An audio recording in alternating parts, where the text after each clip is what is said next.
तो ये ब्रह्मा विष्णु महेश ब्रह्म पर ब्रह्म ये स्थिर नहीं है, ये स्थायी नहीं है, ये अस्थायी है, अब ये नाशवान है। तो इसलिए हमने उस स्थिर को पकड़ना पड़ेगा, सत्पुरुष को, जो कभी मृत्यु को प्राप्त नहीं होता, और वहाँ गए प्राणी कभी लौटकर संसार में नहीं आते। गीता जी अध्याय नंबर 15 के श्लोक 1 से 4 तक प्रमाण है। अब इन ब्रह्मा विष्णु महेश की साधना करने वालों का भी कितना ठोर ठिकाना नहीं, क्योंकि ब्रह्मा विष्णु महेश नाशवान है, इनके भक्त भी ऐसे ही रुड़े रहेंगे संसार में, पार नहीं हो सकते। अपनात्मा ये बार बार सदग्रंथ दिखाना अति आवश्यक हो गया,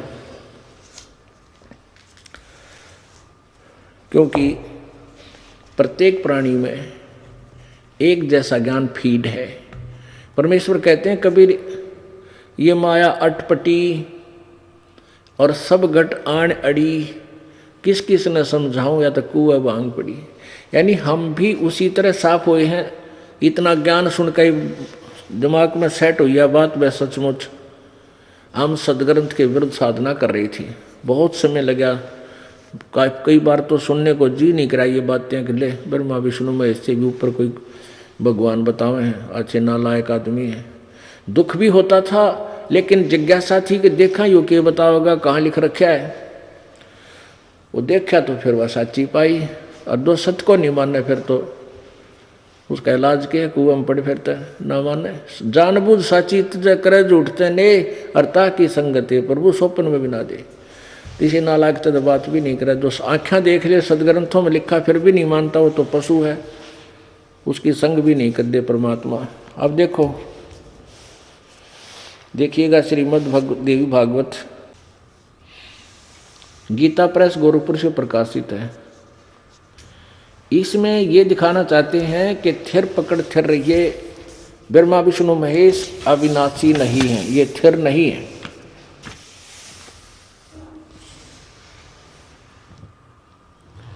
संपादक हनुमान प्रसाद पोदार और चिमन लाल गोस्वामी। कहाँ से प्रकाशित और मुद्रित है? गीता प्रेस गोरखपुर, गोविंद भवन कार्यालय कोलकाता का संस्थान। इसके 123 पृष्ठ पे है।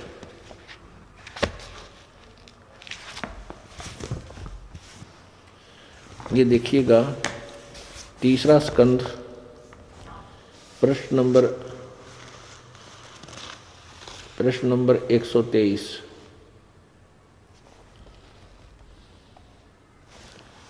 और यहां से देखते हैं, विष्णु जी कह रहे हैं अपनी दुर्गा, माता दुर्गा की स्तुति करते हुए कह रहे हैं, तुम शुद्ध स्वरूपा हो, यह सारा संसार तुम ही से उद्भासित हो रहा है। मैं ब्रह्मा और शंकर, यानी विष्णु, ब्रह्मा और शंकर, हम सभी तुम्हारी कृपा से विद्यमान हैं। हमारा आविर्भाव जन्म और तिरोभाव मीन मृत्यु, हमारा तो आविर्भाव तिरोभाव यानी जन्म और मृत्यु होता है, हुआ करता है। केवल तुम ही नित्य हो, जगत जननी हो, प्रकृति और सनातनी देवी हो। ये प्रकृति दुर्गा को ही कहते हैं, ये भी ध्यान रखना, ये गीता में काम आओगा आपका कि प्रकृति शब्द दुर्गा के लिए है। अब भगवान शंकर बोले, देवी यदि महाभाग विष्णु तुम्ही से प्रकट हुए हैं, तो उनके बाद उत्पन्न होने वाले ब्रह्मा भी तुम्हारे बालक हुए। फिर मैं तमोगुणी लीला करने वाला शंकर क्या तुम्हारी संतान नहीं हुआ? अर्थात मुझे भी उत्पन्न करने वाली तुम ही हो। सिवे संपूर्ण संसार की सृष्टि करने में तुम बड़ी चतुर हो। इस संसार की सृष्टि स्थिति और संहार में तुम्हारे गुण सदा समर्थ हैं। उन्हीं तीनों गुणों से उत्पन्न हम यानी ब्रह्मा विष्णु एवं शंकर नियमानुसार कार्य में तत्पर रहते हैं। इससे सिद्ध हो गया कि ब्रह्मा विष्णु महेश स्थिर नहीं है। अभी इनको पकड़ने से यानी इनकी आड़ लेने से तो हम स्थिर नहीं हो सकते। स्थिर माने अमर, स्थिर। अब गीता ज्ञानदाता ये ब्रह्म है जो ब्रह्मा विष्णु महेश का पिता है। ये श्री कृष्ण जी में प्रवेश करके गीता जी का ज्ञान दे रहा है। चौथे अध्याय के 5वें श्लोक में कहता, अर्जुन तेरे और मेरे बहुत जन्म हो चुके, तू नहीं जानता मैं जानता हूँ। 9वें श्लोक में कहा है इसी चौथे अध्याय के में कि मेरे जन्म और कर्म दिव्य हैं, अलौकिक हैं, यानी जन्म तो है। गीता जी अध्याय नंबर 10 के श्लोक 2 में कहा कि अर्जुन मेरी उत्पत्ति को, मेरे जन्म को ये सिद्ध, ये देवता और ऋषि नहीं जानते, क्योंकि ये मेरे से ही उत्पन्न हुए हैं। इससे सिद्ध है गीता ज्ञान दाता का जन्म हुआ है, ये अविनाशी नहीं है। हाँ, वो दूसरी बात है कि इसके संतान नहीं जानती, क्योंकि पिता की उत्पत्ति को संतान नहीं जानती। दादाजी बताता है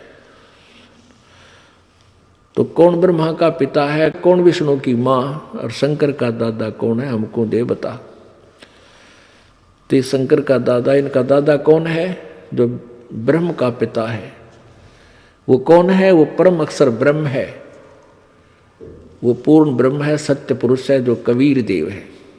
अब कबीर देव ने, उस पिता ने आकर के इस ब्रह्म की उत्पत्ति बताई है। पहले की निरंजन राई, पीछे से माया उपजाई, माया रूप देखति शोभा, और काल निरंजन तन मन लोभ्या। तो उस परमेश्वर ने इसकी उत्पत्ति बताई है, और फिर उससे ब्रह्म से फिर उत्पत्ति हुई है। 3 पुत्र अष्टंगी जाए, ब्रह्मा विष्णु शिव नाम धराए। तो उस दादा ने, यानी सबके मालिक ने, कबीर देव ने आकर इसकी उत्पत्ति भी बताई। तो इससे सिद्ध है कि ब्रह्म भी नाशवान है। ये 8वें अध्याय के 13वें श्लोक में कहता, ओम इति एक अक्षरम ब्रह्म व्यवहारण माम अनुस्मरण, यह प्रयाति तजन देहम सयाति परमाम गतिम। मेरा केवल एक मुझ ब्रह्म का, माम ब्रह्म, मुझ ब्रह्म का एक ओम मंत्र है, उच्चारण करके सिमरण करने का, और कोई अक्षर नहीं, एक ओम अक्षर है, यही जाप है। और जो मेरी इससे साधना करता है वो मुझे प्राप्त होता है। इससे सिद्ध है कि ये ब्रह्म भी नाशवान है, इसका, जिसका ओम नाम है। ये कंसेप्ट क्लियर करने के लिए आपको रह रह कर ये उदाहरण दिए जाते हैं। अब तीसरा जो परब्रह्म है, ये भी नाशवान है, अक्षर पुरुष जिसको बोलते हैं। गीता जी अध्याय नंबर 15 के श्लोक नंबर 16 में 2 प्रभु बताए हैं, एक सरपुरुष, एक अक्षर पुरुष। अक्षर सरपुरुष है ये ब्रह्म, इसको सरब्रह्म भी बोलते हैं, सरब्रह्म, और एक अक्षर ब्रह्म। तो ये इनमें और इनके प्राणी और इनके लोकों में और इनका शरीर, जितने भी प्राणी हैं स्थूल शरीर, सब नाशवान है, जीवात्मा अमर है। 15वें अध्याय के 17वें श्लोक में फिर कहा है कि उत्तम पुरुषत्व अन्य है, वो श्रेष्ठ भगवान तक कोई और है, जो परमात्मा इति उदाहरते, जिसको भगवान कहते हैं। ये लोक तरम आविश्य विवर्ती अवय ईश्वर है, वो अवय ईश्वर, वो अविनाशी भगवान है, जो तीनों लोकों में प्रवेश करके सबका धारण पोषण करता है। गीता जी अध्याय नंबर 15 के श्लोक नंबर 1 से 4 में कति कंसेप्ट क्लियर किया है कि उल्टा लटका संसार रूपी वृक्ष है, और ये अविनाशी वृक्ष है, और इसके जो टहनी पत्तों सभी भागों को जो बता देगा वह तत्वदर्शी संत है। जिस तत्वदर्शी संत के विषय में चौथे अध्याय के 34वें श्लोक में गीता में कहा है, उसकी पहचान बताते हुए बताया गया है कि जो संसार रूपी वृक्ष, जो उल्टा लटका हुआ संसार रूपी वृक्ष है, इसके सभी अंगों को विभिन्न विभिन्न बता देगा, भिन्न भिन्न। स वेदवित, वो वेद के तात्पर्य को जानने वाला है, वो इस तत्व ज्ञान से परिचित है। तो परमेश्वर ने स्वयं ही आकर के, कबीर जी ने तत्वदर्शी संत की भूमिका की थी। उस समय अपनी सच्चिदानंद घन की वाणी में, अमर वाणी में, कबीर वाणी में लिखा है कि अक्षर पुरुष एक पेड़ है, निरंजन वा की डार, और तीनों देवा शाखा है, ये पात रूप संसार। तो पुण्यात्माओं, ये तीसरे नंबर का जो परमात्मा है वो वास्तव में अविनाशी है। तो इसमें बताया गया, परमेश्वर ने आगे बताया कि जब तत्वदर्शी संत तुझे मिल जाए, तो 15वें अध्याय के 1 से 4 श्लोक का तात्पर्य है, तो उसके पश्चात उस परमेश्वर के उस परम पद की खोज करनी चाहिए, जहाँ जाने के बाद फिर कभी जन्म मृत्यु में प्राणी नहीं आते, फिर वो कभी लौटकर संसार में नहीं आते। उसके लिए बताया है कि और वो परमात्मा वही है जिसने सारे ब्रह्मांडों की रचना की है, यानी सबका सृजनहार है वो। उसके लिए कहा कि 18वें अध्याय के 62वें श्लोक में कि तू सर्वभाव से उस परमेश्वर की शरण में जा, उसकी कृपा से ही तू परम शांति और शाश्वत स्थानम यानी सनातन परम धाम सत्यलोक को प्राप्त होगा।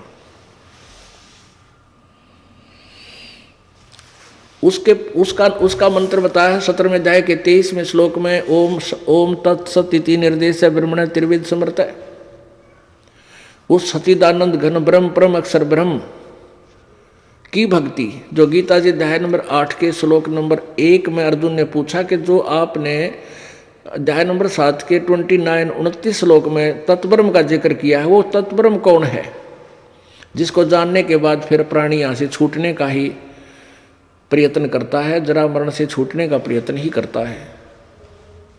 8वें अध्याय के 3रे मंत्र में श्लोक में गीता ज्ञानदाता कहता है वो परम अक्षर ब्रह्म है। एक सर्वब्रह्म, एक अक्षर ब्रह्म, एक परम अक्षर ब्रह्म।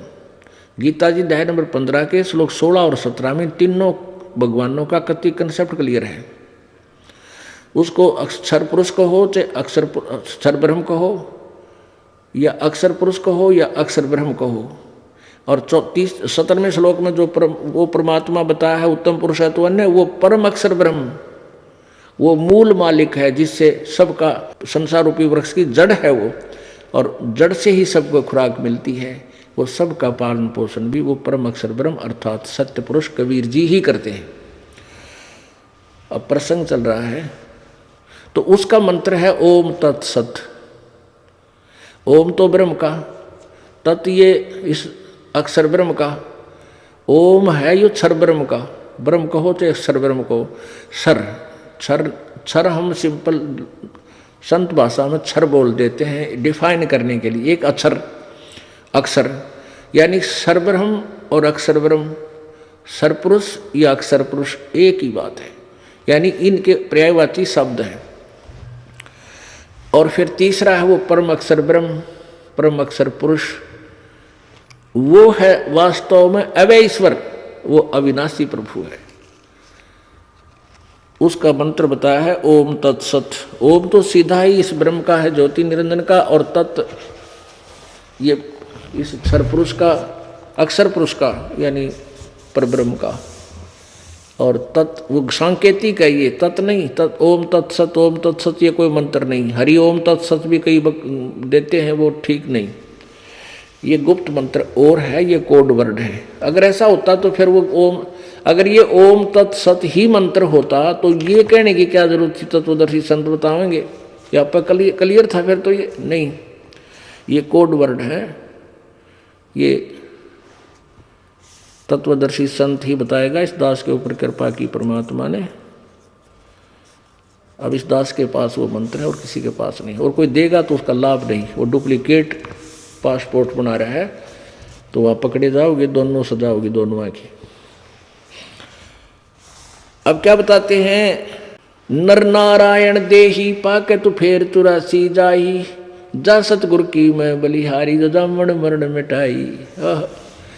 उस संत के, उस सतगुरु के ऊपर मैं बलिहारी हूँ जो जन्म और मृत्यु मिटा दे, सदा के लिए समाप्त करे। तो पुण्यात्माओं, आप एक इन परमात्मा के इस ज्ञान को आधार बनाकर सोचे बैठ के अकेला कि मृत्यु तो होगी, मृत्यु होगी, ये तो बिल्कुल डेफिनेट है। और ये जिसको तू अपना मान रहे तेरा है को नहीं, कति नहीं है।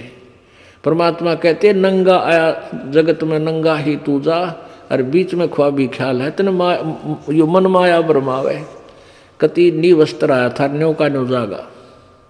बीच में जो तू कुमत कर रहा है, इसको मन और इस माया ने, त्रिगुणमयी माया ने तेरे को उलझा रखे। मन यू काल है और त्रिगुणमयी माया यू रजगुण ब्रह्मा सतगुण विष्णु तम गुण शिवजी द्वारा फैला गया जाल है। सती थी उत्पत्ति और आपस में मोह ममता और ये मृत्यु। ये बीच में ख्वाबी ख्याल है, ये स्वप्न जैसा खेल है जो जिसमें तुम खुश होए बैठे हो।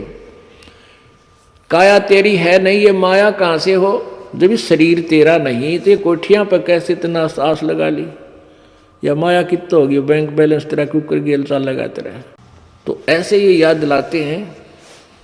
तो फिर हमने क्यों ना हम आस्था सिद्धि कर ले भगवान, फिर यहाँ ना आवे आगे। तो फिर यह योगाटा फिर शुरू, ये रेट का तेली वाला कोल्लू फिर शुरू, बच्चे हुए, जन्म हो गया है, फिर किसी कर्मानुसार किसी रोजगार मिला, किसी ना मिला, कोई मजदूर कर रहा है, कोई कुछ कर रहा है, संतान होगी हुई ना हुई जब फिर उनकी चिंता, पालो पोसो पढ़ाओ, कोई मर गया, कोई बच गया, किसी का कुछ हो गया, किसी का कुछ हो गया, यानी 24 घंटे टेंशन, ये दुख, फिर मृत्यु, फिर बुढ़ापा, बिरान माटी।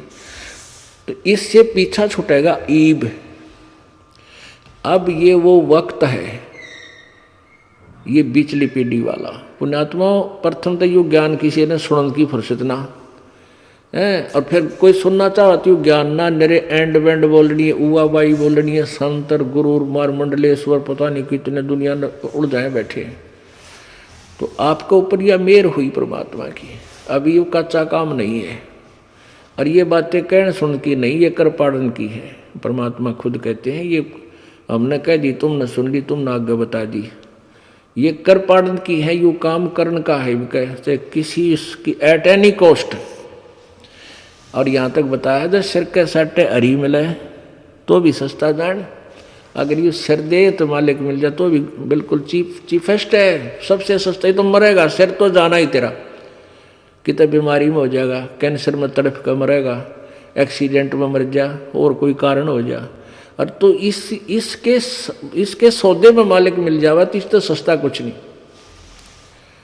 अब सिर का साटा क्या होता है, सिर कैसे देना है, कैसे सौदा करना है इस चीज़ का।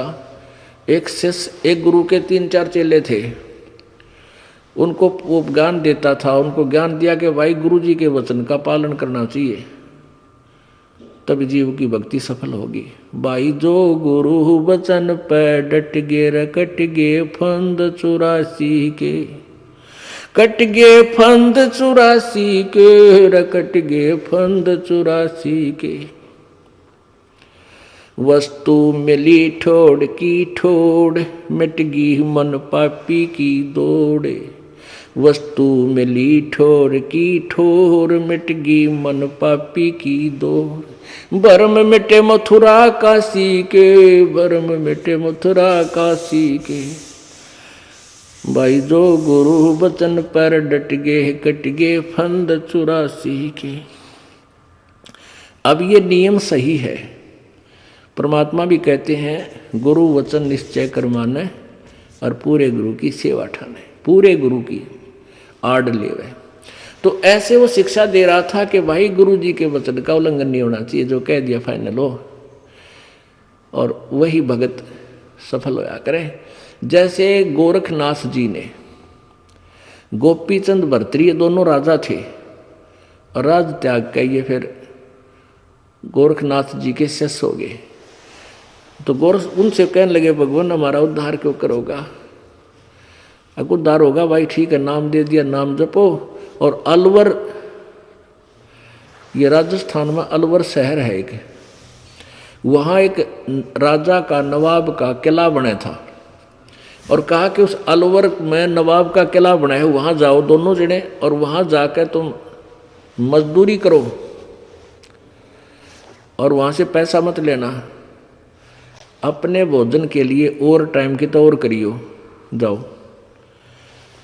अब बताओ ये कोई भक्ति का कोई इसमें कोई अंश भी ना दिखता भक्ति का, लेकिन गुरु जी के वचन की कीमत होती है। वो किस दृष्टिकोण से उनको कह रहा है, क्योंकि वो किस सत्र के गुरु थे, फिर भी उन शिष्यों ने उस गुरु की आज्ञा का पालन किया।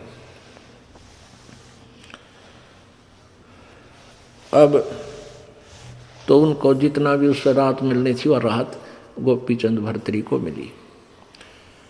तो कहने का भाव इस प्रकार वो उन्होंने गुरु का आज्ञा का पालन किया। 12 वर्ष तक अलवर के किले में पत्थर ढोए, पैसा नहीं लिया, कोई भी चीज़ मेहनताना नहीं लिया। अपने पेट के लिए एक कुम्हार के घर चले जाते, वो कुम्हार एकला दुखी होया करता, उससे कहने लगे पिताजी हम आपकी मदद कर देंगे। वो बोला भाई मदद कर दो चाहे ना कर दो, पैसा देने मेरे पास को ना। वो बोले जी ना पैसा नहीं ले। तो क्या हमने नो बोला दिए का दी रोटी दो तो दे दियो नाम, तो आपकी मदद वैसे भी करे, वैसे मदद वो नहीं करवा सकता, पता था उनको। तो वो क्या कहने लगे अपनी पत्नी से कि 2 आदमी और मेरे साथ रहे हैं, रोटी ज़्यादा दे दिया करे। वानो बोली और कमाल कर रहा है तो क्या करे सारा दिन, और खागड़ पाड़ लिए तो ना। वो 8 रोटी दिया करती था, 6 देने लगी उल्टी। तो वो तीनों जने उन मत एक 2 खा के अपना टाइम पास कर ले। इस तरह चलता रहा और फिर उन्हीं में इतनी सिद्धि शक्ति आ गई कि अंत में जब वो 12 वर्ष तक वहां रहे, ऐसा चलता रहा। तो चलते समय उन्होंने कहा कि पिता का हेत माता का कुहेत और आधे कंचन आधा रेत, यानी जो घड़े वो बनाया करता था वो आधे तो सोने के हो गए और बाकी बिना पके रह गए, कति कच्चे। आवाज जब खोला वो चले गए। बाद में जब उनके जाने के बाद उस कुम्हार ने कुम्हारी को अपनी पत्नी को दिखाया कि देख ये चलते समय ये शब्द बोल के गए थे वह। फिर वह भी रोई बेचारी, गाय मन तक गलती कर दी, ये तो महात्मा थे, भगत थे, कितने इनकी आत्मा दुखाई, तो ये के बने, वो तो समय गया। तो कहने का भाव ये है कि गुरु जी के वचन पर रुकने से जिस स्तर की उनकी भक्ति थी वो ये सिद्धि शादी ही बनाते हैं, ये सिद्धियां ही आ जाती हैं, इससे वो महात्मा और संत कहला जाते हैं। उस स्तर की जो पढ़ाई उन्हें पढ़ाई थी उसको भी गोपी चंद और भर्तृहरि ने गुरु जी के आज्ञा पालन करके सफल किया। कहने का भाव ये। और अब हम परमात्मा पूर्ण की भक्ति करेंगे तो भी गुरु जी का वही नियम है, गुरु जी की आज्ञा का पालन ही करना होगा। तो वो शेष अपने चेला तो ही बताया करता कि भाई गुरु जी की आज्ञा का पालन करना चाहिए तभी सफलता मिलती है। तो ऐसे पहले तो यह शिक्षा दी, फिर कहने लगा भाई तुम सारे पांचों के पांचों 4-5 जितने हो मेरे सिर में जूते मारो 5-5। अब फिर गुरु जी को भगवान के समान मानना चाहिए, ये भी शिक्षा साथ होती है। अब धर्म संकट में फंस गए भाई, गुरु जी का जूते मार दिए तो नाश पिट गया, बात बिगड़ गया था ना, कति कितना जोगे भी ना रहेंगे हम तो, या भक्ति का आग लग जाएगी मारी का है भाई। गुरु जी का जूते कैसे मारे, एकदम शतब्द हो गए, नीची गर्दन कर ली। और गुरु जी ने कहा भाई अरे ये क्या शिक्षा दी थी मैंने तुम्हारे को, भाई तुम तो भगत अच्छे नहीं लगते मुझे। एक व्यक्ति एक भगत खड़ा हुआ और अपना जूता निकाल के गुरु जी के चरणों में बैठ के निकट और अपने सिर में 5 मारे। गुरु जी बोले भाई डंडी मत मारे, मैंने मेरे सिर में कहा तेरे में नहीं। तो वो कहने लगा ये दास का शीश भी तो आप ही का तो है, ये दास का सिर भी तो आपका ही तो है। सीने से लगा लिया उस बच्चे को, बेटा थोड़ा बहुत विवेक भी होना चाहिए भक्ति में, निरा कति लकीर के फकीर नहीं होने चाहिए, यानी उसको सोचे ध्यान दे गहराई तक जावे। तो यहाँ कहते हैं ऐसे सिर सौंप्या गुरुदेव को, सिर सौंप्या कि ये मेरा नहीं दाता तेरा है, कितना प्रयोग कर इसको। सिर सौंप्या गुरुदेव को सफल होया यो शीस, नितानंद इस शीस पर आप बसे जगदीश। अब ये ऐसे शीश देना है। तो यहाँ बताया कि अगर सिर के साटे हरी मिले, अब गुरु जी को शीश दे दिया तो फिर ये आपका तो नहीं रहा, चिंता मिटी। अब चिंता तो भगवान न होगी इसकी, कैसे रखना है, कब तक इसको सुरक्षित रखना है, कोई आपत्ति आवेगी तो इसको फिर किस प्रकार टालना है। आप जी ने तो समर्पण कर दिया। पति भर्ता की तरह हमने इस परमात्मा एक ही भक्तों के पर आसक्त होना है, अन्य पर नहीं होना है। यानी जैसे फिर जब हम पति भर्ता पद पर आ जाएंगे, यानी एक का भगवान, नथिंग एल्स। सपने में भी किसी देवी देवता से हमने अपनी मनोकामना पूर्ण की इच्छा ना आवे, तब हम पति भर्ता पद पाएंगे। और जब हम पति भरता पद पा जाएंगे तो परमात्मा ने भावांगे, यानी पति भरता स्त्री तभी अच्छी लगे अपने पति ने, जब उसको ये पक्का विश्वास है कि ये किसी अन्य पर उसको नहीं चाहती, तो फिर उसमें उसकी पूरी आस्था होती है और उसके सब दुख का वो पति ख्यास रखे। तो परमात्मा कहते हैं पति भरता जमी पर जो जो धर है पाँव, समर्थ झाड़ू देत है ना काटा लग जावे। कि जब वो ऐसी आत्मा जो एक परमात्मा पूर्ण ब्रह्म पर समर्पित होगी पति भरता की तरह, तो वो अपने जीवन रूपी सफर में जब कदम रखेगी आगे, उस पे पाप रूपी कर्म के कांटे अगर उसके सफर में हैं तो समर्थ झाड़ू देते है वो कबीर परमात्मा पूर्ण ब्रह्म उसके भक्ति मार्ग, उस जीवन के सफर में आने वाले संकटों को हटाता चलेगा, कहीं मेरी प्यारी आत्मा के कांटा ना लग जाए। तो वो जब हम सिर सौंपया गुरुदेव को, सफल होया यो शीस, और नितानंद इस शीस पे आप बसे जगदीश। तो ऐसे फिर परमात्मा ने चिंता हमारी सारी हो जाएगी। तो हमने ये ध्यान लगा, जहां आशा ता बासा होई, मन कर्म वचन सुमरियो सोई। गीता जी अध्याय नंबर 8 के श्लोक नंबर 6 में कहा कि अर्जुन ये नियम है, अंत समय में जो जिस भी इष्ट की भावना में भावित रहता है अंत समय में उसी को प्राप्त होता है। जो भी जिस भाव में भावित रहता है, जैसे हम ब्रह्मा विष्णु महेश जी की पूजा करते हैं तो ब्रह्मा या विष्णु या शिव जिसको इष्ट मानकर पूज रहे उसी के लोक में चले जाएंगे। वहाँ अपने कुछ पुण्य समाप्त होते ही तुरंत फिर 84 लाख योनियों में आ जाएंगे। जो ब्रह्म की साधना करता है, ब्रह्म कहता है जो मेरी साधना करेगा तो मुझे प्राप्त होगा। 8वें अध्याय के 5 और 7 श्लोक में कि तू मेरी भक्ति कर और निश्चय ही और युद्ध भी कर तो मुझे प्राप्त होगा। 8वें अध्याय के ही 8, 9, 10 3 श्लोक में कहा कि उस सच्चिदानंद घन जिसके विषय में 18वें अध्याय के 62वें श्लोक में, 15वें अध्याय के 1 से लेकर 4 श्लोक में और भी बहुत से स्थानों पर जिसके विषय में जानकारी दी है, उस तत्व ब्रह्म की साधना करता है। 8वें अध्याय के 3रे श्लोक में जिसके विषय में कहा वो परम अक्षर ब्रह्म है। जो उसकी पूजा करता है, उसकी पूजा उसके मंत्र का संकेत दिया है 17वें अध्याय के 23वें श्लोक में कि उसका मंत्र है ओम तत्सत।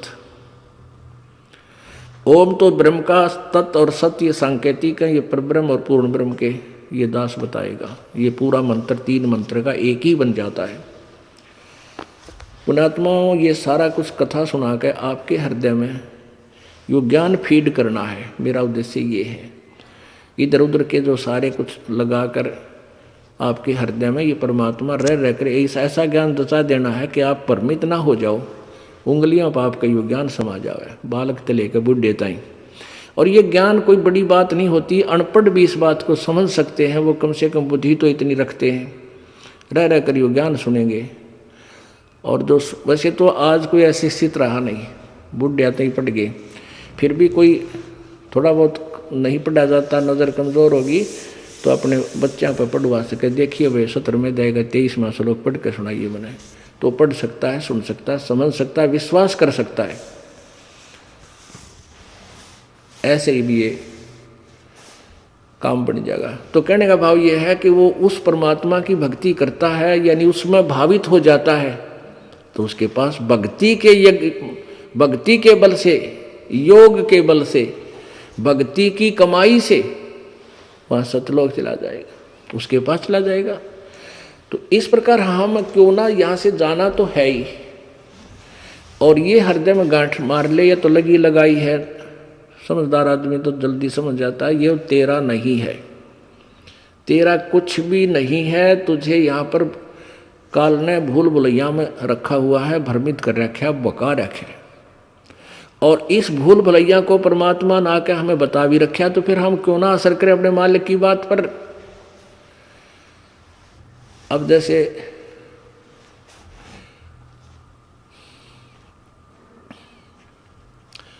नित्यानंद जी ने कहा कि शब्द सैन सतगुरु की पछाणी, पाया अटल सुहागरे, नित्यानंद महबूब गुमानी, परगटे पूरण भागरे। शब्द सैन सतगुरु की पछाणी। सैन, सैन माने संकेत। जैसे कोई आपत्ति का समय हो और कई व्यक्ति इकट्ठे हो रहे हों, कोई संकेत करना हो तो अपने व्यक्ति को कोई संकेत से करते हैं, यूँ करते हैं। यानी ये सैन होती है। वहाँ बोलने की जरूरत नहीं, वो समझ जाना चाहिए कोई क्या बताना चाहता है, खिसक ले जाते हैं। वो सैन है, वो संकेत है। कहते हैं शब्द सैन सतगुरु की पहचानी, और पाया अटल सुहागरे। बुद्धिमान को तो यह सैन बतेरी, ये संकेत बतेरा कि ये काल का लोक है, ये ऋण का स्थान नहीं है। और जहाँ आशा ता बासा हुई, अगर तेरी आस्था यहीं रहेगी तो यहीं फिर आ जा कि तक कुत्ते गधे की जो निपाक है।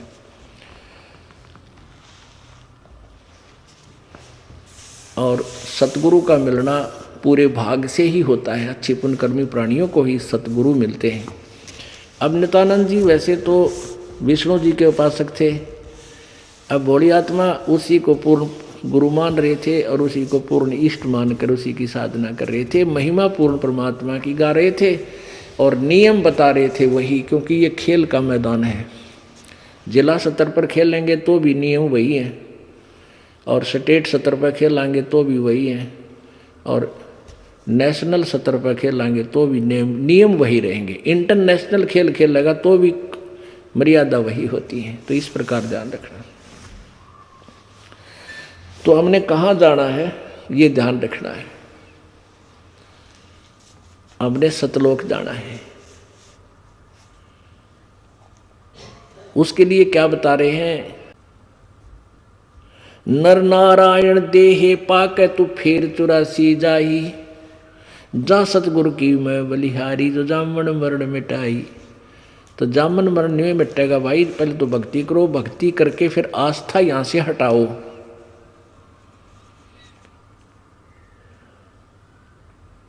आस्था कैसे हटेगी? यहाँ के दुख याद करके, और यू रेट के कुएं वाला जो कोल ये चक्कर है, इसको ध्यान में धर के।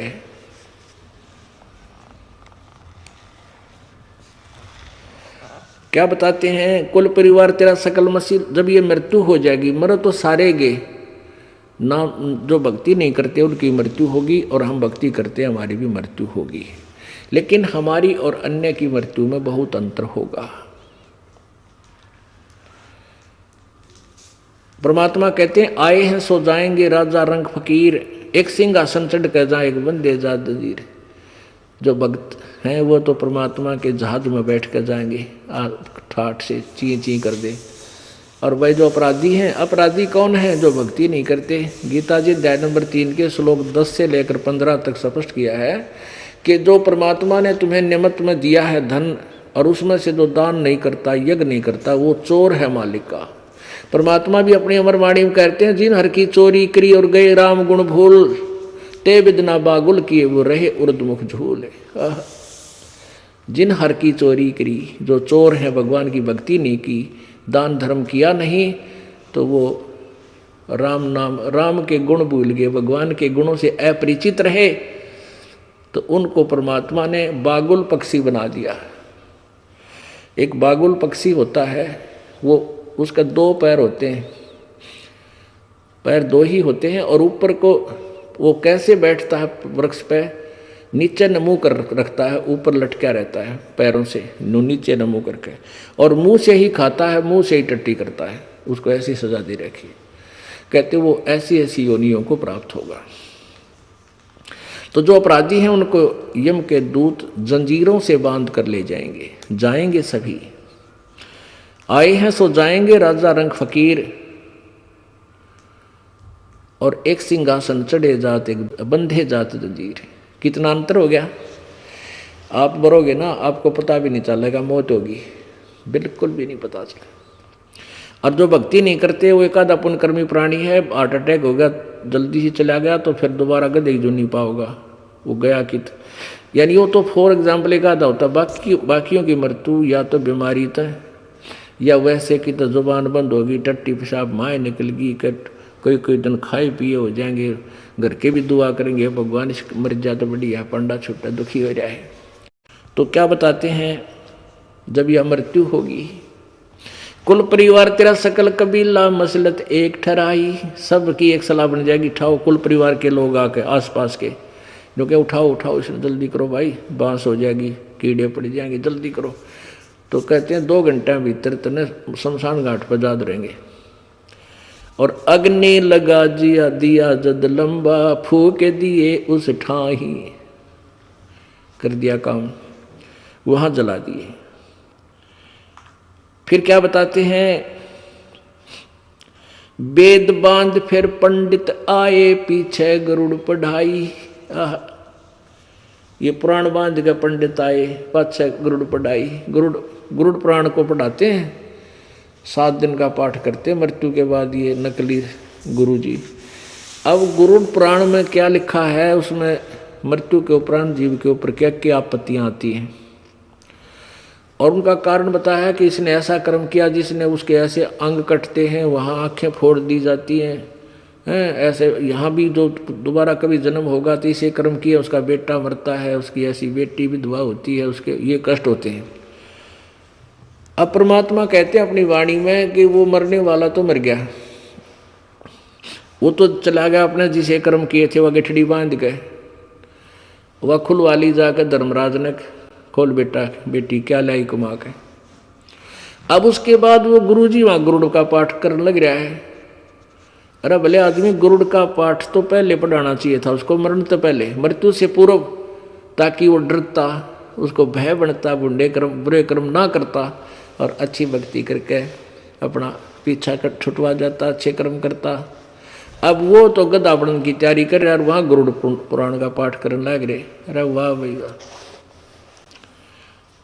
यह तो वह बात होगी, वह कील लाग रही खुरा में ट्रीटमेंट घुटने का, पशु के बैल के कील तो लाग रही खुरा नीचे खुरा में और गोड्डे पर पट्टी बांधे तेरा के दे भैया। तो ऐसी इनकी ये भक्ति मार्ग था। अब क्या बताते हैं, प्राण बांध फिर पंडित आए, पीछे गरुड़ पढ़ाई, नरसेती तू पशु नरसेती फिर पशुआ की जय, गद्दा बैल बनाई, ये 56 भोग कहाँ मन बोरे, है कि तकुर्री चुगने जाई। अब क्या बताते हैं कि वहां तो वो गरुड़ जी भी का पाठ हो रहा है, और वो क्या होता है, नरसेती तू फिर पशुआ की जय, गद्दा बैल बनाई। और ये सुंदर आहार, आज भूख लगे जब दूध पी लें, चाय बनवा लें, पकौड़े खावें, समोसे लड्डू जलेबी रोटी अच्छी सब्जी दाल, और ब्याह शादी में भाई लड्डू जलेबी। तो अब तो आप मनुष्य शरीर में हैं और जो चाहे आहार आप प्राप्त कर सकते हो। और फिर एक भक्ति ना करने से क्या होगा कि बैल और गधा बनेगा। ये 56 भोग कहा मन बोरे, कि तो कुर्डी चरने जाई। पुणात्मा कालजा पाट जा, भांग उतर जाता आपकी। ये भांग का, ये त्रिगुणमयी माया का जो नशा आपका है, ये धीरे धीरे उतरे तक, क्योंकि एंटीबायोटिक ट्रीटमेंट लंबा है, थोड़ा समय लगेगा, उतर जाएगा, कति उतरेगा, यानी बहुत काम आओगी आपके आप साधना। तो इन बातों ने याद आओगे ना, कलेजा हिल जा आदमी का, और भक्ति करे डट के, बुरे काम मत बच्चे, कति बुराई नहीं करे, भूखा रह ले एक टाइम, वो अच्छा है। नरसेती फिर पशुआ की जय, गद्दा बैल बनाई, ये 56 भोग कहाँ मन बोरे, है कि तकुर्डी चरने जाई। प्रेत शिला पैजा बिराजे, पितरों पिंड भराई, और बहुत श्राद्ध खान को आए, काग भय कलमाई। जय सतगुरु की संगत करते, तेरे सकल कर्म कट जाई, अमरपुरी पर आसन होते, जहां धूप ना छाई। सुरत नृत मन पवन पियाना, शब्द शब्द समाई, गरीबदास गलतान महल में मिले कबीर गुसाई। अब क्या बताते हैं कि जब ये प्राणी मर जाता है, मृत्यु हो जाती है, शरीर छूट गया, तो इसको क्या करते हैं, फूल उठाओ, फूल यानी इसके अस्थियां उठाओ और कहाँ ले जाओ, गंगा में ले जाओ, गंगा में। किस लिए कि इसकी गति हो जाएगी। गुरुजी बताते हैं कि इसकी गति हो जाएगी तुम्हारे माता पिता की, और इसको गंगा में अस्थियां बहा का हुआ तुम्हारे विशेष गुरु के माध्यम से। तो यहाँ से जाते हैं अस्थि लेकर के गंगा के घाट पे, वहाँ गुरुजी और अक्षेत्र वाइज न्यारे न्यारे वहाँ गुरुजी हैं जो गति करने वाले हैं, मोक्ष करने वाले। तो वो फिर वहाँ अस्थि डालते हैं उनके, फिर पैसे पूजा मांगते हैं। अब होगी गति, पिताजी के फूल डाल दिए, अस्थि डाल दी गंगा में, गति कर दी। फिर कहेंगे भी इनके जो है ना 13वीं करो, किस लिए कि उसकी गति होगी। फिर कहेंगे इसका महीना, पहले महीना और फिर 6 महीने और फिर 6 माही करती, यानी उसमें विशेष प्रोग्राम होता 6 माही में, और फिर वर्षोधी वर्षी उसमें फिर विशेष। तो सारा क्रिया क्या थी, पिता की या माता की गति करावाएंगे, वो गुरुजी कराया करते। फिर कहते हैं भी इनके काटो श्राद्ध, ये पितर बन गए,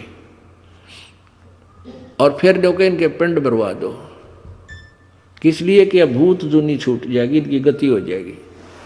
फिर श्राद्ध निकालते हैं, तो श्राद्धों के दिनों में कहते हैं सबसे पहले जब वो श्राद्ध निकालेगा, गुरुजी कहेगा कि ऊपर रखो कुछ भोजन, कौवे खा लेंगे। कौवे किस लिए खाएंगे कि हो सकता है तुम्हारे माता पिता कौवा बन गए हो। अरे तेरा गजब हुई हो। अब परमात्मा कहे हैं कहाँ से गति कराने लग गए थे और कौवा बना के छोड़ दिया। वो पिताजी का कौवा बनवा दिया। परमात्मा कहते हैं रे भोली सी दुनिया गुरु बिन कैसे सरिया। भाई जीवित बाप गेल लट्ठम लट्ठा मुँहे गंग पोचैया। जीवित बाप की तो कदे सेवा नहीं करी, और उस वो गुरुजी आया करते 1 महीने उसकी पूजा करें, संध्याय महीने, और फिर 13 दिन उसकी बटेवी की तरह सेवा। जो मांगे वाई ले दादा, जो मांगे लिया दादा। कदे पिताजी की गति में, यानी वो कदे भूत पड़ के सेध ना जातम ना फिर समारे, वह गति न्यू थी। और कोई पिताजी से कोई लेन देन नहीं रहा, फिर मेरे पाचा मर गया तो मर गया। डरते नो करा करते, कदे भूत बनकर फिर आसिद है।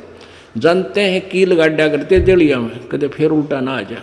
अरे ई वो बाप दुश्मन हो गया, ई उसके सहारे पर बंद कर दिए, वापस नहीं आ जा। कबीर परमेश्वर जी कहते हैं रे बोली सी दुनिया सतगुरु बिन कैसे सरिया।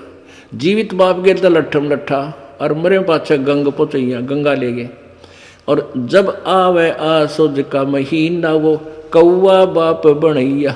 रे बोली सी दुनिया, जब आसुज का महीना आया वो कौआ बाप बना लिया कि हो सकता है ये तुम्हारे पिताजी हो, और ये देख खा गया ना कौआ, तेरे पिता को भोग लग गया। ये ऐसे थे हमारे गुरुजी, जिन्होंने कति रांद काट रखी, सारे भक्ति मार्ग का बट्ठा बैठा रखे। तो यहाँ क्या बताते हैं, परेत शिला पैजा बिराजे पितरो पिंड भराई, और बोहर श्राद्ध खान को आए फिर काग वहे कली माही। पहले पिंड भराए, फिर श्राद्ध निकाले, और कौआ बन के फिर वो श्राद्ध खान आएगी, श्राद्ध खान आएगी।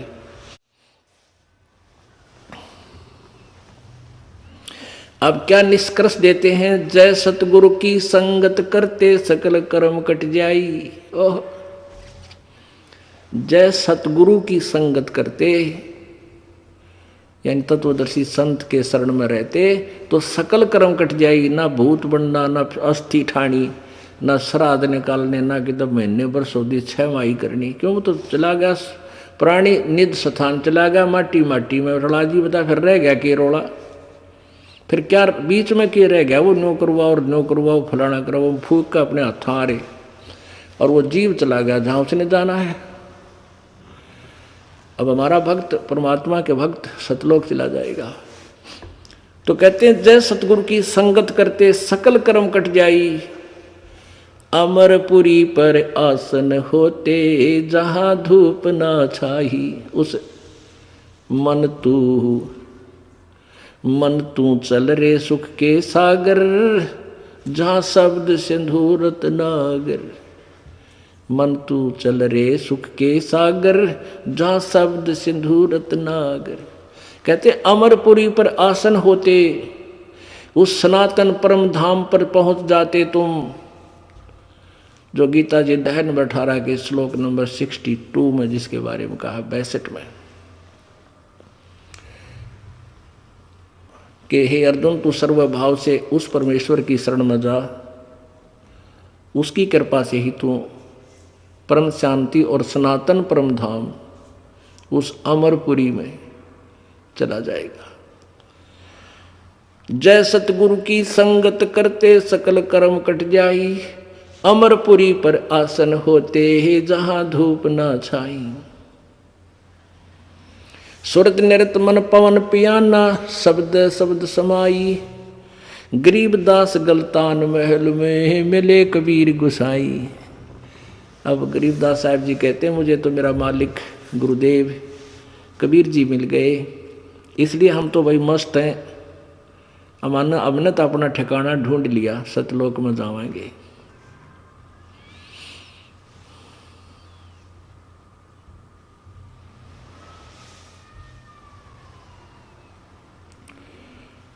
तो पुण्यात्माओं, परमात्मा ने यही बताया कि मन तो चल रे सुख के सागर, जहाँ शब्द से दूरत नागर। कोटि जन्म तन भ्रमत हो गए, कुछ ना हाथ लग्या रे, कुकर सुकर खरबा बोरे कौवा हंस बुगारे। कोटि जन्म तू राजा के ना मिटी ना मन की आशा, और भिक्षुकों का दर दर घूम लिया, ये मिला नहीं निर्गुण रासा। पुण्यात्माओं, हम आज के नहीं हैं, असंख्यों जन्मों से हम ऐसे ही कष्ट पे कष्ट उठा रहे हैं, जन्म मृत्यु को प्राप्त होते आ रहे हैं। परमात्मा हमें याद दिलाना चाहते हैं कि तुम बहुत अच्छी, पहले अच्छी आत्माएं भी रही हो, फिर नरक में भी चले गए हो, देवता भी बने हो, राजा भी बने हो, कई कई बार बने हो। एक बार मार्कंडे ऋषि एक कीड़नाल को देख रहा था, इंद्र स्वर्ग का राजा आ गया पीछे और कहने लगा, हे स्वामी, हे महात्मा जी, आप इन चींटियों में क्या खोज रहे हो, क्या देख रहे हो? उसने देखा इंद्र खड़ा है, उसने कहा कि देवराज, इनमें मैं ये देख रहा हूँ कि कौन सी चींटी कितने बार इंद्र की पदवी प्राप्त कर चुकी है, क्योंकि हमारे सारे पिछले संस्कार भी हमारे प्रत्येक प्राणी के अंतःकरण में फीड होते हैं। जैसे कंप्यूटर में कोड वर्डों में कितनी वो फीड कर देते हैं, फिल्म फिर सारी कहानी। तो इंद्र का झटका सा लग गया कि हे परवरदिगार, ये चींटी भी कभी इंद्र रही है? कहा बेटा, कई कई बार। क्या देखा कि इनमें एक चींटी ऐसी है जो एक बार इंद्र बनी है, बाकी तो कई कई बार इंद्र की पदवी प्राप्त कर चुकी है। ओ तेरा गजब। अब आज राजा है, इंद्र है, कल को गधा बनेगा। ओ तेरा गजब है कि क्या लगा इसे राज का, स्वर्ग का राजा, और गधे की योनि से प्रारंभ होगा उसका 84 लाख योनियों का चक्कर। पुण्यात्माओं, इस दास को जब ये ज्ञान हुआ, धरती पर किता 5 टक्के थे उस दिन। वही भगवान, रात को नींद नहीं आई, सारी रात बैठ के काटी है परमात्मा। देखड़े डले डोहा थे के साधना कर रहे थे कि तक कोई सिर था ना पैर था, कोई ठिकाना नहीं था, और क्यों कर दया करी मेरे माले। फिर ऐसा हो गया, बताऊं किसने को छोड़ने तैयार नहीं, सारे उल्टे बोल रहे। अब यह भी समस्या परमात्मा आप ही हल करोगे। अब यह धीरे धीरे होगी, दया होगी दाता की। मेरे जैसे दुखी बतेरे पागे जिनको भगवान की चाह थी। अब क्या बताते हैं कि सतयुग में राजा अम्बरीश थे, बहुत प्यारी आत्मा, बड़े सैन स्वभावशील स्वभाव के, परमात्मा से डरने वाले, दान धर्म करने वाले। और दुर्वासा जैसे एक बहुत बड़े सिद्ध पुरुष थे, जो ऋषि थे, घर त्याग कर चले गए थे, बाल ब्रह्मचारी थे, और वो अम्बरीश जी बाल बच्चेदार थे, राजा थे। तो उस अम्बरीश जी की भक्ति इतनी श्रेष्ठ थी, की थी उन्होंने, ऐसे भक्ति कर रखी थी, इतनी भक्ति की शक्ति थी कि दुर्वासा ने उनके ऊपर अटैक कर दिया, सिद्धि से। वह सिद्धि उल्टी दुर्वासा को ही मारने के लिए दौड़ी। दुर्वासा जी ने आखिर में उसके चरण पकड़े अम्बरीश राजा के, जब उसकी जान बची। तो ऐसे महान आत्मा सतयुग में राजा और फिर भक्ति की, वही आत्मा फिर त्रेता युग में राजा जनक हुए। और फिर राजा के पास कितने नौकर होते हैं अंडरस्टूड है। और फिर वही प्यारी आत्मा नानक जी हुए। बताओ आप, अब पुण्य खत्म हो गए तो स्वयं नौकर लगे एक नवाब के यहाँ एक रोजी रोटी के लिए, और पहले स्वयं राजा थे, नौकर उसके हजारों की संख्या में सर्वेंट होते थे। तो यहाँ और अगर यदि अब परमात्मा उन्हें नहीं संभालते जा करके बेई नदी पर, तो ये प्यारी आत्मा अपने पुण्य क्षीण करके 84 लाख योनियों में चली जाती है। तो ये पुण्यात्माएं जो पिछले जन्मों में कभी प्रभु की चरणों में रहे हो, आप भी उन्हीं में से हो जिनको आपको परमात्मा ने संभाल लिया। कहते हैं जो जन हमारी शरण है ताका हूँ मैं दास, और गेल गेल लाग्या रहूं जब लग धरती आकाश है। उसी सिद्धांत से परमात्मा आपके पीछे पड़ा हुआ है। देखो इस दास, आप देखते हो मेरा रूटीन इस दास का भी है। 3 दिन सुबह उठ लेना, सारा दिन आपसे मिलना बोलना, कोई दुख सुख आपका पूछना, जिस दास को ज्ञान है आधे से बताना, फिर सत्संग करना 18 घंटे 12 घंटे, और फिर ये ज्ञान समझाना। तो ये किस लिए हो रहा है, मुझे क्या स्वार्थ है?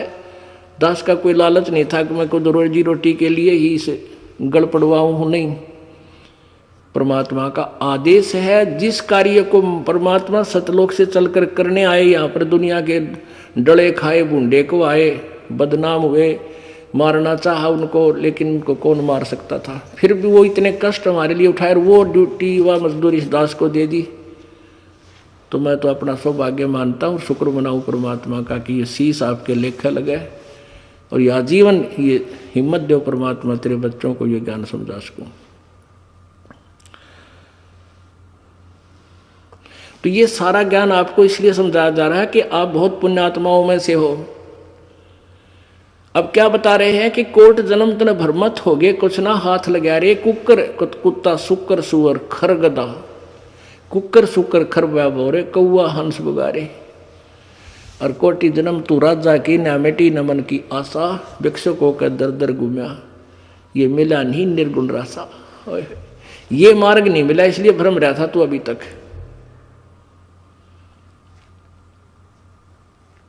फिर क्या बताते हैं, इंद्र की पदवी जो स्वर्ग का राजा होता है, इंद्र कुबेर ईश की पदवी, और ब्रह्मा वरुण धर्मराया, ओह, और विष्णु नाथ के पुर को जाके, विष्णु लोक को जाके फिर भी तू वापस जन्म मृत्यु में आया। असंग जन्म तन मृत्या हो गए, जीवित क्यों ना मरे रे, और द्वादश बद मैल मठबोरे बहुर ना दे धरे रे। असंख्य जन्म तन मृत्या हो गए, जीवित क्यों ना मरे रे। अब जीवित मरना है कि जैसे आप सत्संग की तरफ चलते हो, सोचते हो, तो कोई न कोई बाधा आपके सामने अवश्य खड़ी होती है। कुछ एक पुण्यात्मा होते हैं जिनके पास नहीं होती, लेकिन बहुत के होती है।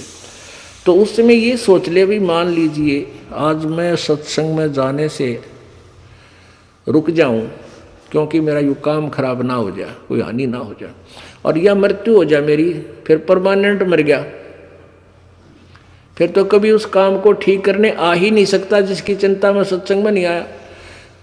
और यदि आप 1-2 दिन के लिए जीवित मर के आ जाओ, न सोच लो मर गए भाई हम थे, अब कुछ भी हो पाछे थे, तो 2 दिन मरे फिर वापस चले जाओगे।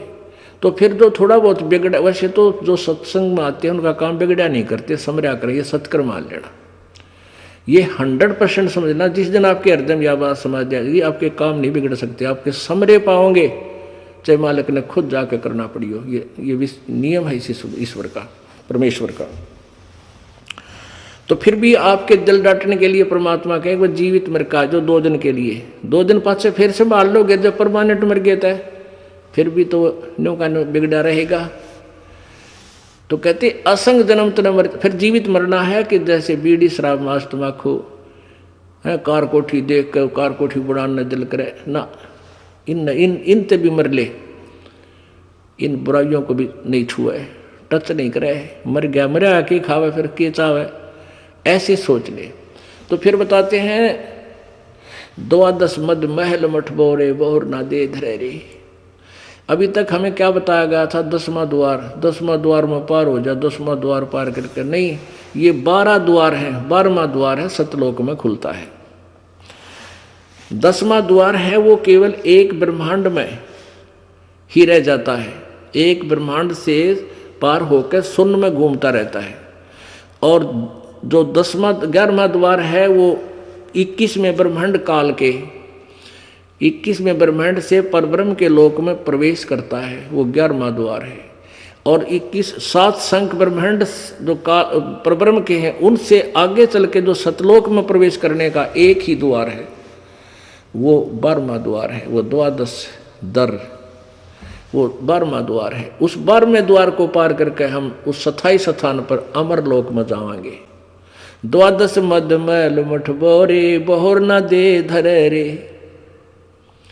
फिर बताते हैं दोजक भी सभी तय देखे राजपाट के रसिया, और 3 लोग से तरपत नाही ये मन भोगी खसिया।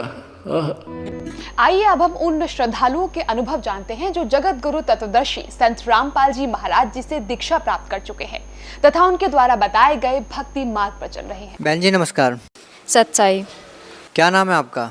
भगतमती ममता दासी। कहाँ से आए आप? जिला उन्ना, हिमाचल प्रदेश। संत रामपाल जी महाराज जी से नाम दीक्षा कब लिया आपने? संत रामपाल जी महाराज जी से दीक्षा मैंने 8 मार्च 2014 में ली। संत रामपाल जी महाराज जी से नाम दीक्षा लेने से पहले आप क्या भक्ति साधना करते थे? संत रामपाल जी महाराज जी से नाम दीक्षा लेने से पहले मैं सभी देवी देवताओं की भक्ति करती थी, जैसे कि शंकर भगवान में ज़्यादा आस्था थी मेरी। तो फिर संत रामपाल जी महाराज जी की शरण में कैसे आना हुआ? संत रामपाल जी महाराज की शरण में आने का एक बहुत बड़ा कारण है, कारण नहीं मेरे लिए तो वरदान है। मुझे कैंसर हो गया था फरवरी में, मुझे मतलब मैं बीमार रहती थी, बीमार रहने के कारण मेरा बहुत बुरा हाल रहता था। मैं ऑफिस जाती थी, मतलब ऑफिस से मैं घर बहुत मुश्किल से पहुंचती थी, मेरे घर वाले बड़े परेशान रहने लगे। फिर वो आखिर में बोलते कि इसका मतलब टेस्ट करवाना पड़ेगा, ये बीमार क्यों रहती है, इसको दर्द होता क्यों है। फिर हमने टेस्ट करवाया तो टेस्ट वाले ने बोला कि इसको ऐसे ऐसे प्रॉब्लम है, इसको आप अच्छे से डॉक्टर को दिखाओ। हमारे यहीं उन्ना में एक प्राइवेट डॉक्टर हैं, उनको दिखाया। उन्होंने कहा, मेरे पापा के मुँह पे बोल दिया कि आपकी बेटी को ऐसे ऐसे कैंसर बन रहा है। मेरे को उन्होंने रूम से बाहर निकाल दिया, लेकिन मैंने सुन लिया। उस टाइम तो मेरे पैरों के नीचे से ज़मीन निकल गई कि हे भगवान ये क्या हुआ, क्योंकि मेरे मम्मी की डेथ 3.5 महीने पहले हुई थी। कि ये मेरे पापा के साथ क्या हो गया कि पहले मेरी मम्मी की डेथ, अब मुझे ये बीमारी, महीने में तो मैं भी ख़त्म हो जाऊंगी ऐसे ऐसे। पर मेरे पापा को मतलब यकीन था, वो संत रामपाल जी महाराज जी का सत्संग कई सालों से मतलब सुन रहे थे, 2-3 साल से सुन रहे थे, पर मतलब कभी बोला नहीं हमें, ना ही कभी गए खुद, पर बहुत ध्यान से सुनते थे। और जब हम घर आए उस दिन तो पापा ने आके बोला कि वो डॉक्टर ने बोला था इनको पीजीआई ले जाओ, मतलब चंडीगढ़। पापा घर आए तो बोला कि अब हम मतलब पीजीआई नहीं जाएंगे, हम बरवाला जाएंगे। हम लोग सुबह ही बरवाला चले गए। बरवाला गए, हम लोग जैसे ही गए, हम अंदर गए, हमने भंडारा छका और दंडवत किया, गुरुजी के पास गए और गुरुजी को ऐसे ऐसे बताया कि गुरुजी मुझे ऐसे ऐसे प्रॉब्लम है, मेरे को डॉक्टरों ने बोला है आपको कैंसर है, आप पीजीआई चले जाओ। तो गुरुजी ने मेरे सर पे हाथ रखा और ज़ोर से हंसे और बोले कोई बात नहीं बेटा आप जाओ। और मैं उसी टाइम फिर दंडवत किया और गुरुजी से फिर बोला कि गुरुजी ऐसा हो कि मुझे ना जाना पड़े। हम घर आ गए, मुझे फिर बिल्कुल कोई दर्द नहीं हुआ, मैं रोज़ ऑफिस जाने लगी। 1 हफ्ता मैं लगातार ऑफिस जाती रही, पर गुरुजी ने मेरे को जैसे बोला था कि आप जाओ पीजीआई, वही हुआ। तो आपको संत रामपाल जी महाराज से नाम दीक्षा लेने के बाद क्या लाभ हुआ? क्या आपकी कैंसर की बीमारी ठीक हो गई? जी। आपने संत रामपाल जी महाराज से नाम दीक्षा क्यों ली? क्या आपकी कैंसर की बीमारी ठीक करवाने के लिए? हाँ जी, मैंने कैंसर की बीमारी ठीक करवाने के लिए ही नामदान लिया था, पर बाद में जाके जब ज्ञान समझ में आया, पर फिर मेरे को लगा नहीं ये बीमारी नहीं, ये मेरे लिए वरदान था। संत रामपाल जी महाराज से नाम दीक्षा लेने से आपकी कैंसर जैसी बीमारी ठीक हो गई। हम आपसे ये जानना चाहते हैं कि संत रामपाल जी महाराज का सामाजिक सुधार में क्या योगदान है? संत रामपाल जी महाराज जी का सामाजिक सुधार में बहुत बड़ा योगदान है। उनके बताए हुए तरीके से, उनकी बताई हुई मैणी से हमारी शादी हुई। ये मेरे भगत जी हैं विपिन दास, सर क्या नाम है? मेरा नाम विपिन दास है। सर कहाँ से आए हैं आप? मैं डिस्ट्रिक्ट ऊना हिमाचल प्रदेश गांव बीटन से आया हूँ। सर क्या काम करते हैं? हमारा अपने काम है मैसन का। सर जिस तरह से समाज में बहुत सारी कुरीतियाँ फैली हुई है, जैसे कि दहेज प्रथा, आप संत रामपाल जी महाराज जी के शिष्य हैं, सर आप क्या कहना चाहेंगे? सर हम जैसे कि हमने नामदान ले रखा है संत रामपाल जी महाराज से, तो हम उनसे हमने नाम दीक्षा लिए, तो हम उनके अनुसार ही चलते हैं, क्योंकि जो हमारी शादी हुई वो शास्त्र अनुसार हुई है और उसमें ना हम दहेज ले सकते हैं और ना कुछ ऐसे शगन वगैरह कुछ करना है। एकदम सिंपल तरीके से हमारी शादी हुई है। तो जैसे कि आपको पता है कि आजकल दहेज, इसके दाज दहेज के लिए कितनी लड़कियों को जलाया जाता है और इतने लोग दाज दहेज देते हैं, फिर भी मतलब उनकी लड़की खुश नहीं रहती है। और हमारे गुरुजी ने संत रामपाल जी महाराज ने जो सब जो दाज प्रथा जो कुरीतियाँ जो ख़त्म कर दी है। जितने भी आजकल ज़माने में जितने भी लोग हैं नशे करते हैं या कुछ भी है, जो शराब पीते हैं, जो किसी प्रकार के नशे, परमात्मा ने वो सब छुड़ा दिया। हमारे जितने भी भक्त हैं परमात्मा के, एक भी भक्त कोई भी नशा नहीं करता है। संत रामपाल जी महाराज से नाम दीक्षा लेने के बाद आपको क्या लाभ मिला? संत रामपाल जी महाराज से नाम दीक्षा लेने के बाद पहला लाभ तो मुझे यही मिला कि मेरी कैंसर की बीमारी ठीक हो गई। और बीच में जब मेरी बीमारी चल रही थी, मेरा ट्रीटमेंट हुआ था पीजीआई में, उस दौरान मेरे को ना पेट में इतना ज़बरदस्त दर्द हुआ था। मेरे घर वाले उसी दिन मेरे को रात को अपने लोकल हॉस्पिटल ऊना लेके गए थे। वहाँ पर लेके गए, उन्होंने मेरे को इंजेक्शन वगैरह दिए, इतना ट्रीटमेंट किया, फ़र्क पड़ा नहीं कुछ भी, बस नशीली दवाइयाँ दी और मैं सो गई। उस दिन, उसके अगले दिन भी उन्होंने पूरा दिन नशीली दवाइयाँ दी, मैं पूरा दिन सोई रही। पर मेरा दर्द बढ़ता गया और रात को इतना ज़बरदस्त हो गया ना कि दवाइयों ने असर करना बंद कर दिया। क्या आप आज भी संत रामपाल जी महाराज में विश्वास रखते हैं, जबकि संत रामपाल जी महाराज जी भी जेल में हैं? जी, मैं बहुत ज़्यादा विश्वास रखती हूँ। वही मैं आपको बता रही हूँ कि जब मेरे ऊपर मतलब दवाइयों ने असर करना बंद कर दिया, तो मैं ऐसे, घर वालों ने तो यही मान लिया था, डॉक्टरों ने यही मान लिया था कि ये मर गई, क्योंकि मेरे नब्ज़ वगैरह सब कुछ बंद हो चुका था। सर आप भी संत रामपाल जी महाराज जी के अनुयायी हैं, हम आपसे जानना चाहेंगे कि आपको संत रामपाल जी महाराज से नाम दीक्षा लेने के बाद क्या लाभ हुआ? सर सबसे बड़ा लाभ तो मुझे ये हुआ कि मुझे सच्ची भक्ति का पता चला। पहले जैसे हम मंदिर में जाते थे, शिव की उपासना या हनुमान की उपासना वो सब करते थे। अगर घर में कोई सुख हो तो ठीक है, अगर कोई दुख आ जाए तो हम ये कहते हैं कि मैं तो सुबह शाम हनुमान चालीसा करता हूँ, ऐसे करता हूँ, मंदिर में जाता हूँ, मुझे कोई फ़ायदा नहीं हो रहा, तो हम दुखी हो जाते रहे ऐसे। पर जो तो हमें संत रामपाल जी महाराज की शरण में आके पता चला कि जो हम साधना कर रहे थे उससे तो हमारा कोई लाभ हो ही नहीं सकता था, वो तो हमारे कर्मों का फल ही हमें मिल रहा था। तो हाँ, जैसे कि हम उनकी शरण में आए तो हमें सारा ज्ञान हो गया, शास्त्रों का ज्ञान हो गया। पहले हमें ये नहीं पता था कि आखिर भागवत गीता में लिखा है, वेदों में क्या लिखा है। जब गुरुजी ने एक एक पेज, एक एक किताब खोल के टीवी पे दिखाई तो हमको सब कुछ सारा ज्ञान हो गया। सर संत रामपाल जी महाराज जी के शिष्य हैं। सर साहिब सभी भक्तों को, जो भगत मेरे चैनल में पहली बार आए हों तो चैनल को सब्सक्राइब और वीडियो को लाइक ज़रूर करें। सर साहिब।